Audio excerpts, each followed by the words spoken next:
김건희 여사의 트위터 계정에 회색 체크마크를 달 수 있도록 대통령실이 외교부에 요청한 사실이 언론 보도로 드러났습니다. 회색 체크마크는 국가 원수, 국가 부수반, 국가급 내각구성원, 행정부처의 주요 공식 대변인이나 국회의원 등에 제공되는 것으로 민간인인 김건희 여사는 이 중 어디에도 해당되지 않습니다. 트위터 측은 불가하다는 입장이었지만 외교부는 수차례 요청했고 결국 김건희 여사는 회색 체크 마크를 달게 되었습니다. 한심하고 참담하고 충격적입니다. 김건희 여사는 대통령도 공무원도 아닌 민간인 신분입니다. 대통령실이 민간인에 불과한 김건희 여사의 사적 이익을 위해 외교부에 부당한 지시를 내린 것도, 의무 없는 일에 국가의 외교력을 남용한 것도 심각한 문제입니다. 보도에 따르면 김건희 여사는 해외 일정 시 여행 가이드 수준을 요구할 때가 있고, 심지어 직접 외교부에 전화해서 독촉을 할 때도 있었다고 합니다.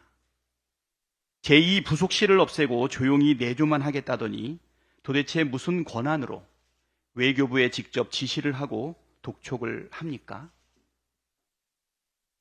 자신이 대통령인 줄 착각하고 있지 않고서는 있을 수 없는 태도입니다. 오죽했으면 대통령실에 VIP1, VIP2가 있고 김건희 여사가 VIP1이라는 소리까지 나오겠습니까? 선출되지 않은 권력이 국정에 개입해 좌지우지하는 것을 뭐라고 규정합니까? 박근혜 정부의 국정농단 사건을 직접 수사했던 윤석열 대통령이 잘 알 것입니다. 세계 잼버리 대회가 파행을 거듭한 끝에 마무리되었습니다. 국무총리는 문제 해결 능력이 놀라웠다고 자화자찬하고 있지만 국민께서는 고개를 들 수 없다며 부끄러워하고 있습니다. 잼버리 대회 파행 원인을 명확히 하는 것은 땅에 떨어진 국격을 바로 세우고 구겨진 국민의 자존심을 세우기 위해서도 매우 중요합니다. 정부와 국힘당의 전 정부 탓은 순전히 억가에 불과합니다. 2023 새만금 세계 스카우트 잼버리 지원 특별법 제5조에는 여성가족부 장관의 인가를 받아 조직위원회를 설립하고 이 조직위원회가 세계 잼버리 종합계획 수립 및 세부 운영계획의 수립 시행, 관련 시설의 설치 이용에 관한 계획의 수립 시행, 관련 시설의 설치 관리, 세계 잼버리 참가국 및 국내외 스카우트 기구와의 협력, 그 밖에 세계 잼버리의 원활한 준비 및 운영을 위하여 필요한 사업을 하도록 했습니다. 계획의 수립부터 시설 설치, 관리 등의 책임을 분명히 한 것입니다. 올해 2월 말에는 여성가족부 장관에 더해 문화체육부 장관, 행정안전부 장관이 조직위원회 공동위원장으로 추가되었습니다. 동법 제22조에는 세계 잼버리와 관련된 주요 정책을 심의 조정하기 위하여 국무총리 소속으로 정부지원위원회를 두도록 했습니다.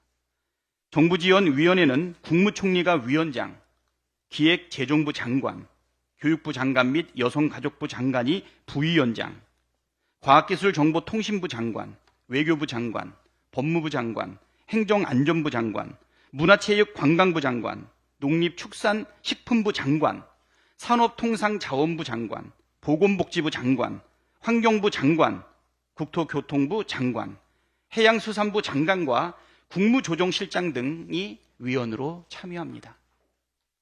공동조직위원장인 여가부 장관, 문체부 장관, 행안부 장관의 책임이야 두말하면 잔소리고 국무총리도 정부지원위원장으로 잼버리 대회 파행에 대한 합당한 책임을 져야 하고 당연직 위원인 장관들도 책임에서 결코 자유롭지 못합니다.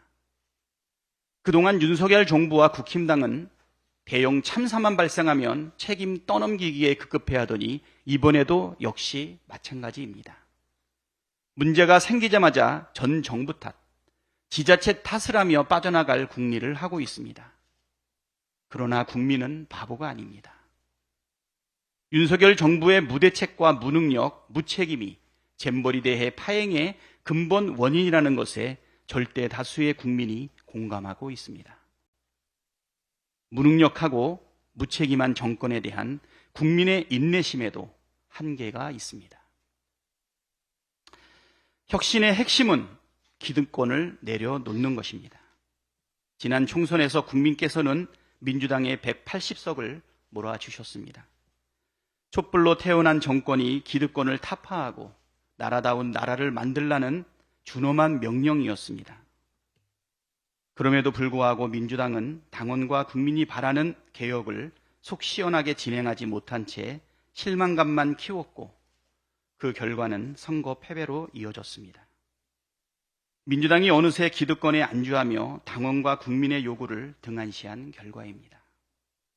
대선 이후 당원들의 요구는 두 가지로 압축됩니다.